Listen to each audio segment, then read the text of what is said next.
स्वच्छन्दतावादी प्रगतिवादी धारामा कलम चलाउने कवि हरिभक्त कटुवालका कवितामा प्रकृति प्रेम, देश प्रेम, मानवतावाद, मानवीय जीवन भोगाइका व्यथाहरू, विकृत र विसङ्गत जस्ता मानवीय जीवनमा देखिने विविध सन्दर्भलाई उठाइएको पाइन्छ।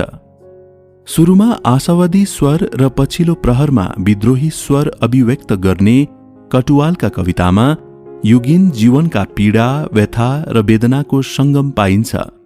नवीन बिम्ब र प्रतीकका प्रयोक्ता कटुवालका कवितामा प्रणय, विरह, बिछोड, असीमता, संवेदना आदिको प्रस्तुति पाइन्छ। सरल, सहज, स्वाभाविक शैलीको प्रयोग गरी नवीन विषय प्रतिपादन गर्न सक्नु यिनका कवितामा पाइने विशेषता हो। वर्तमान युगको मानव जीवन ज्यादै अस्तव्यस्त भएको धारणा प्रस्तुत गर्दै मानवीय जीवनको कारुणिक पक्षको अभिव्यक्ति कविताले मूल विषयको रूपमा उठाएको छ। आतंक र सन्तासका बीचमा जीवन भोग्नुपर्ने बाध्यात्मक स्थितिको चर्चा गर्दै कविले हात हतियारको होडबाजीले त्रस्त भएको र मृत्युको मुखभित्र पर्न लागेको जीवनको कुनै सार्थकता नभएको सन्दर्भको उल्लेख गरेका छन्। निरर्थक जीवन भोगाई, विध्वंसात्मक, भयग्रस्त र निरस बनेर मानव जीवन अनेकौं समस्याले पिरोलिएको छ।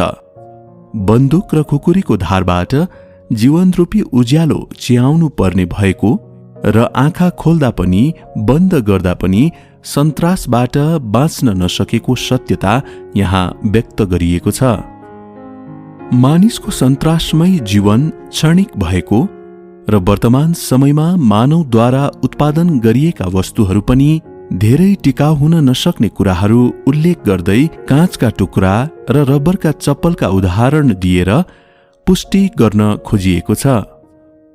यस्तो जटिल परिस्थितिभित्रको मानव कुनै पनि समयमा समाप्त हुने खतराप्रति सचेत गराउँदै वर्तमान युगका मान्छेले भोगेको तीतो यथार्थप्रति व्यङ्ग्यात्मक अभिव्यक्ति दिन प्रस्तुत कविता सफल भएको छ।